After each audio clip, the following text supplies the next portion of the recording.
स्वाति जी को भी आने का मौका मिला था। सच्चिदानंद सिन्हा हमारे आदर्श, हमारे मार्गदर्शक, वो भी आए थे। शिवानंद तिवारी जो बहुत दिनों तक हमारी धारा से जुड़े रहे, अभी वो राष्ट्रीय जनता दल के राष्ट्रीय उपाध्यक्ष हैं, वो भी आए थे। कर्नाटक से वेंकटेश आए थे, सुदूर कर्नाटक से। और उसके साथ साथ वो जो रैली हुई थी, हाई स्कूल के हॉल में एक बैठक हुई थी, यहाँ प्रभात बर्मन बैठे हैं, उनकी एक बात से मैं शुरू करूँगा। प्रभात बर्मन उस समय अनुसूचित जाति छात्र संगठन के नेता थे। एक बात उन्होंने कहा, हाथी के बारे में कहा कि हाथी का इतना बड़ा शरीर है, लेकिन उसके आँख के पीछे सूप जैसा कान है। सूप जो होता है उसके जैसा बड़ा बड़ा कान है, और उस वजह से हाथी अपने शरीर की विशालता को देख नहीं पाता है। उस कान का जिक्र किया था प्रभात बर्मन ने कि उत्तर बंगाल जो प्राकृतिक संसाधनों से समृद्ध है, अभी रंजना जी बता रही थी डोलेमाइट से लेकर के सारा प्राकृतिक संसाधनों का, लेकिन वो एक शोषण का केंद्र है। और ये हाथी का कान उसके उस विशाल शरीर को, उसके वास्तविक स्थिति को देखने से रोकता है। ये बात मुझे आज तक याद है। मैं बनारस लौट करके गया तो मैंने हिंदी का प्रतिष्ठित अखबार है जनसत्ता, इंडियन एक्सप्रेस ग्रुप का, उसमें मैंने लिखा हाथी के कान और उत्तर बंगाल, वो पूरा लेख लिखा।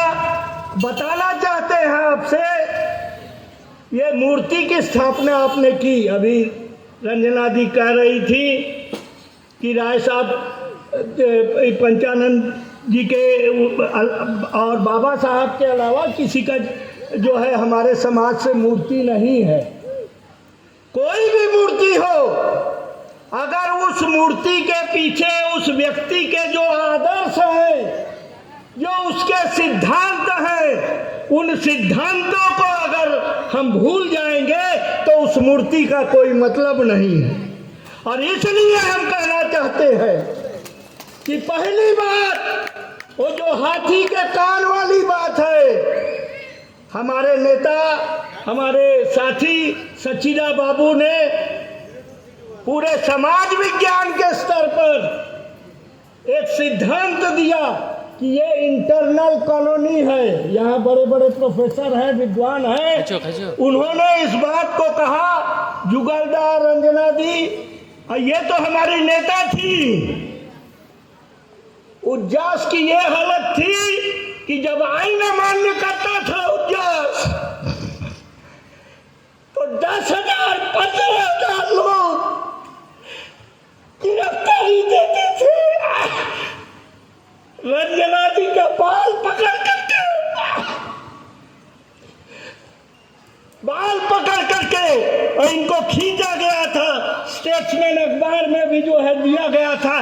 तो हमारी नेता तो हमेशा से रंजना राय रही और उठाते थे इन मसलों को। कौन सा मसला कि ये पूरे देश के जो अभी आप लोग देख रहे हैं ना, यहाँ भी हम लोग आए तो 4 लेन 6 लेन का हाईवे और ये सब, क्या देश ने इतनी उन्नति कर ली है, इतना उत्पादन पैदा कर लिया है कि वो सड़क बन रही है? ऐसा नहीं है, ये दिमाग से निकाल दीजिएगा।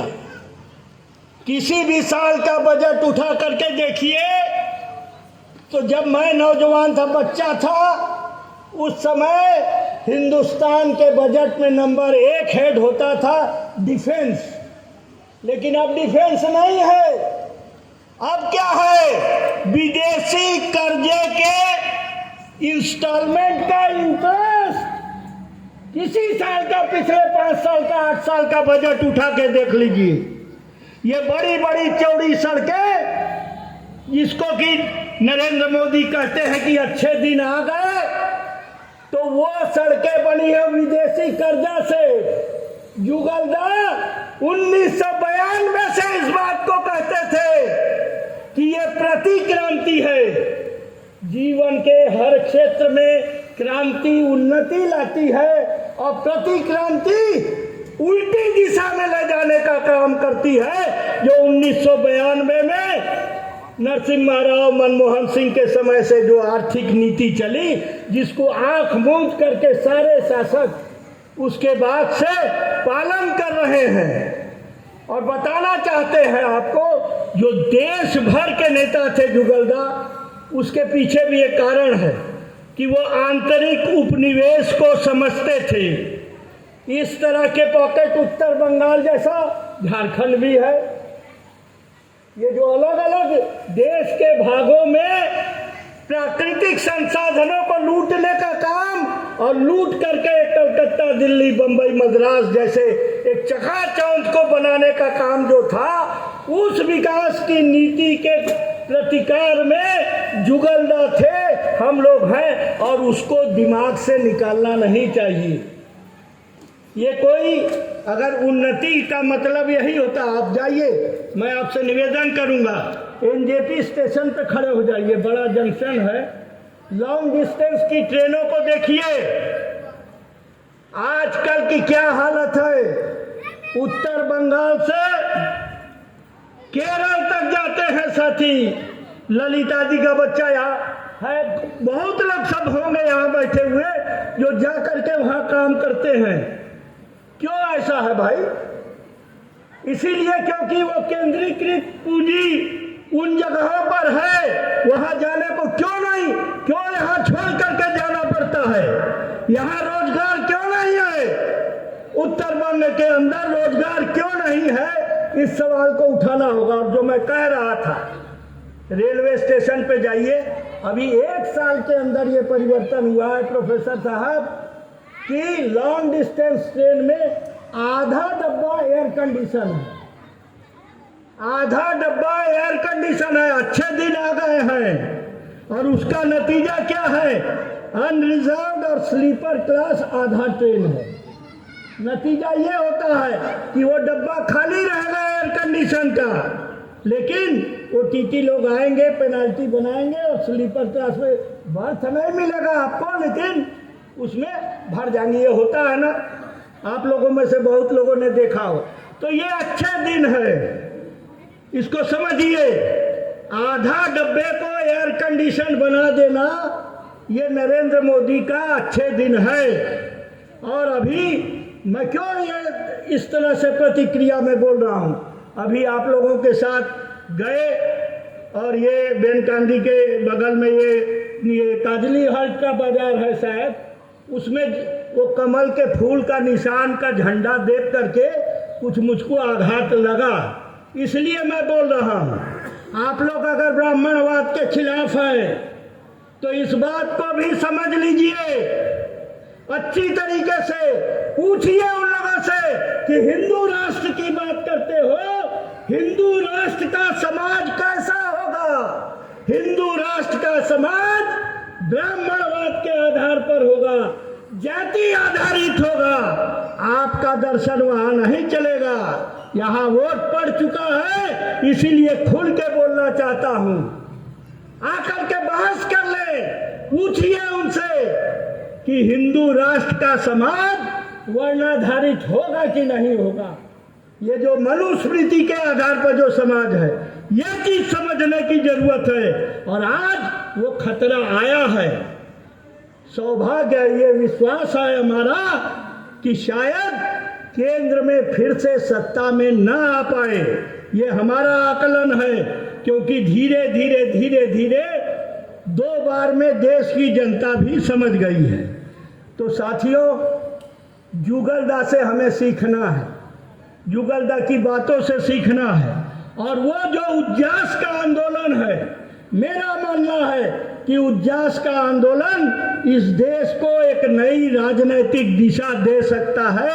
ये मेरे मन में पूरी तरीके से बैठा हुआ है, क्योंकि उसके पीछे वो आंतरिक उपनिवेश के खिलाफ कहीं भी इस तरह से अनुसूचित जाति, आदिवासी, मुसलमान।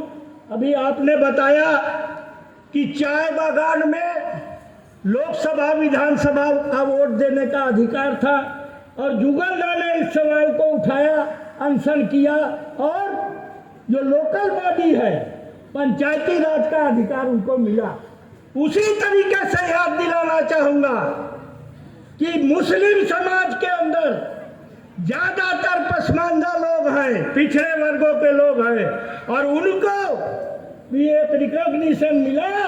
तो कहीं न कहीं जुगलदा ने भी उस लड़ाई में भी योगदान दिया कि मुस्लिम समाज के अंदर भी पिछड़े तबके हैं और उन पिछड़े तबकों को भी संरक्षण मिलना चाहिए और शायद मिला कुछ लोगों को। तो इस बात के लिए भी जुगलदा को याद किया जाएगा। आज सवाल उठाते हैं पूरे देश में घूम करके अमित शाह और ये नरेंद्र मोदी कहते थे कि मुसलमान जो है वो ओबीसी का अधिकार, बकवास करते हैं। कभी खुले मंच में आकर के पूरे 10 साल के अंदर एक प्रेस कॉन्फ्रेंस नहीं किया, क्योंकि प्रेस कॉन्फ्रेंस होगा तो लोग पूछेंगे। प्रेस से किससे बात करते हैं? जो गोदी मीडिया के लोग हैं, जो चमचे हैं, उन 4 चमचों को बैठा करके बात करते हैं। तो साथियों, ये तानाशाही ज़्यादा समय चलने वाली नहीं है। ये जुगलदा, कमलदा, ये लोग सन 67 से एक समाजवादी धारा से जुड़े थे। जब 67 में ये लोग समाजवादी युवजन सभा में थे तो हमारे नेता किशन पटनायक समाजवादी युवजन सभा के राष्ट्रीय अध्यक्ष थे। लेकिन वो जो मुख्य धारा की राजनीति की फिसलन है, उस फिसलन में किशन पटनायक नहीं गए। 1977 में जनता पार्टी में भी नहीं गए। उनको जब कहा जाता था, बीजू बाबू कहते थे आप हमारे पार्टी का सिंबल ले लीजिए, लड़ जाइए। किशन जी कहते थे कि नहीं, हम आपका सिंबल लेकर के नहीं लड़ेंगे। तो ये जो चीजें थी उसी तरह से जुगलदा का था। आपने बताया कि विधानसभा का कभी चुनाव लड़े थे और प्रफुल्ल चंद्र घोष के रणनीति के गलती के कारण नहीं जीत पाए। लेकिन आज इतना समय बीत गया, बीच में 30 साल 32 साल कम्युनिस्ट पार्टियों का शासन रहा।